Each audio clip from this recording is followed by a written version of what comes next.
So just wanted to give an update of some progress I'm making and non-progress I'm making. So let's check it out. So I've been having some issues with it not starting. And I kind of diagnosed pretty much everything in the ignition and everything was good there. I replaced plugs, wires, coil packs, the transistor thing that it has there, I don't know. Everything was good there, so it led me to believe something was wrong with fuel. So I think it was either the fuel pump or something with the connector. So, because if you look at this guy that I soldered on a new one, you can see two of the plugs are pretty melted. So I don't know if that was causing it. It was only starting 50% of the time. I don't know, sometimes it would, and then all the symptoms when I looked up online said it could be obviously fuel pump related, or there's like this little, it could be the ignition switch that's not kicking on the fuel pump. I replaced that. And then there's like a little resistor pack thing that goes behind the stereo, and that's supposed to turn on the fuel pump, and I replaced that, and it still wasn't doing it. So I put a new fuel pump in by this, however you pronounce it. I don't want to pronounce it wrong. I think it's, I don't know, it's DW. But I first just bought the 200. Where is the, as you could see, so this was the factory one that was in there. It's very small, but I don't know, I never swapped a fuel pump before, and it said the DW2000 is for like Evo 8, 9, I think 2G Eclipse, and I know the fuel sending unit is the same. So I bought one, but I don't know where I put the DW200 now. I think I threw it in the woods, I don't know, in anger. But it was too big, and it was bottoming out on the fuel tank even when I extended the little bracket. So maybe sometime in this car's life, the fuel sending unit was swapped out to a smaller one. I don't know. It looks like it's pretty original with the car. But anyways, I went ahead and ordered the 300C, which is the compact one. It's like 20 millimeters shorter, and that was just enough to line up the bolts and fit perfectly. So I just finished installing that in, but stupid me wasn't paying attention when I was taking it out, and as you can see, I shredded this guy.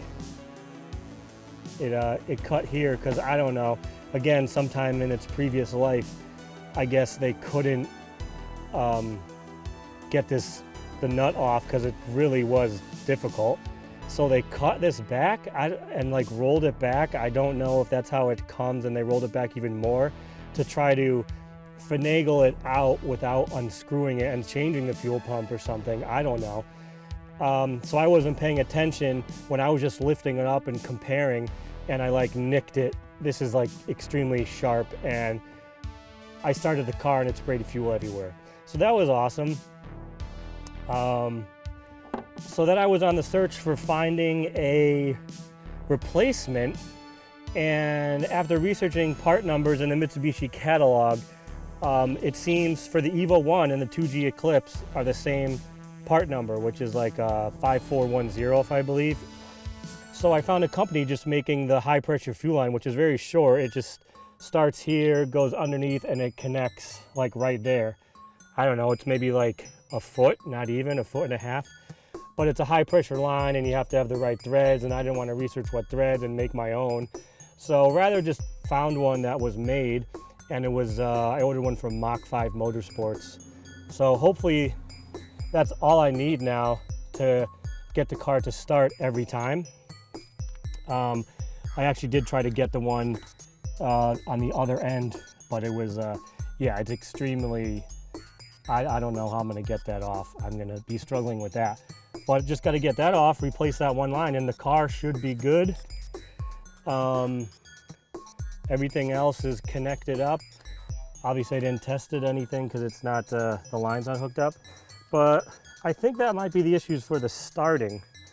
And the other issues I was having is I'm trying to get this to pass inspection, which I didn't know I had to do full inspection for.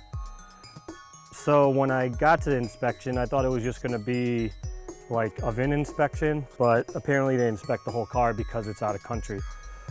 Again, I got this from Canada. So I failed on the alignment. I had a crack in the windshield, which was longer than 6 inches. So I just got a new one installed, which is, it's from a 93 to 96 Mirage sedan. So it does have the blue tint on the top, but I don't care. You can't get the Evo glass, the gray or bronze glass, unless, I didn't even try if it's available, but that's like $1,200 plus shipping. So I got this one for $240 installed. So that's good to go.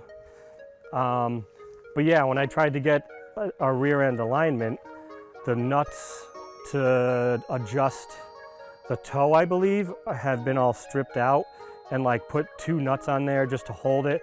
So they could adjust it, but they said it wouldn't hold the alignment. You drive down the road and it would just go back to the extreme far as it can be, which it's at now. So I had to source the toe bolt, the little like D-ring washer, and those just came in. So if I get the car running, maybe I'll go get the alignment this week. And then the other things I failed on, which was, yeah, my windshield wiper squirters, I didn't have them hooked up, so they failed me on that. So I just hooked those up, that's easy. What else was it? Oh, there's a leak, which I knew about. But apparently you can't pass inspection with any type of leaks. So I like really clean the underside of the engine, and that's gonna be like the last thing. And then I'm just gonna drive it, let it sit, see where the exact leak is, clean it. And like, I don't know, just to maybe pass, I'm just gonna put some like of that Permatex or something, I don't know, just to get through inspection. So, because I plan to go through all this stuff anyway. I know the car is old, and it just needs to go through all this stuff. So anyways, that's pretty much it. Then I can go through inspection. But for some other goodies, the front interior is looking pretty good. I got another Bride Revs that Get JPN was selling that I was kind of hesitant for a while. It was on the site for a while, and because I know it's a little faded, but I was like, you know, I don't know where I'm going to come across another late 90s, early 2000s, or mid 2000s, you know, semi-period correct Brid seat, B-R-I-D pronunciation.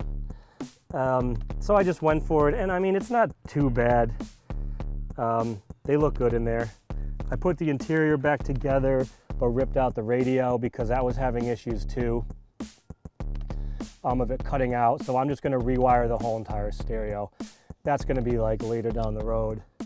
I sourced a sweet Veilside boost gauge, tuck that in there. Got the sweet, you know, you gotta have the checkers to just be in the cool crowd. I'm hoping I get some phone calls, you know, from the cool kids, and they're like, yo, Cars and Coffee, let's meet up, exclusive, because I got those mats, you know. And my pride and joy is this matching Veilside shift knob, which feels really nice. So that's pretty much it for the goodies. I didn't do anything much to the engine bay because everything's been replaced now.